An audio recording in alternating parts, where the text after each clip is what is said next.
Hello everyone, struggling with weak Verizon Wi-Fi at home? In this video, we will share simple tips to boost your signal and improve your connection. Let's get started. Optimize router placement. Place your router in a central location, elevate on a shelf away from walls and obstructions. Avoid placing it inside cabinets or near electronic devices that may cause interference. Limit connected devices. Too many devices connected to your network can slow down performance. Disconnect devices that are not in use. Use Ethernet cables. For stationary devices like gaming consoles or smart TVs, consider using Ethernet cables for a more stable connection instead of relying solely on Wi Fi. Use Wi Fi extenders. Install a Wi Fi extenders to amplify the signal in areas with a weak coverage. Position the extender halfway between the router and the area needed better signal. Go to Verizon's Wi Fi extender page and buy the Verizon extender. I have provided the link in the description. You can directly go through it. Alternatively, you can also opt for other extenders.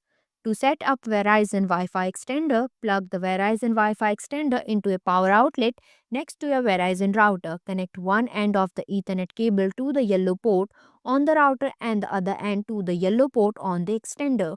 Wait for about 10 minutes until the light on the extenders turns solid white.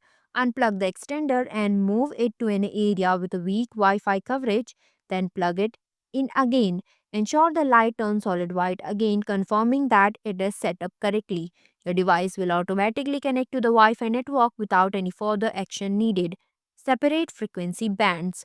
If using a dual band router, disable the self organizing network feature to separate the 2.4 GHz and 5 GHz signal for better performance. To separate the frequency bands on a Verizon router, follow these steps.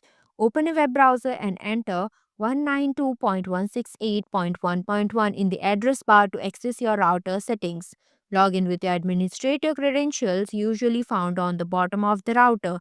Navigate to wireless settings or advanced settings. Locate the option for self-organizing network and disable it. After disabling SON, go to the basic settings section. Assign different names for the 2.4 GHz and 5 GHz networks. Save your changes. Once completed, your router will broadcast separate network name for each frequency band, allowing you to connect devices to the desired band.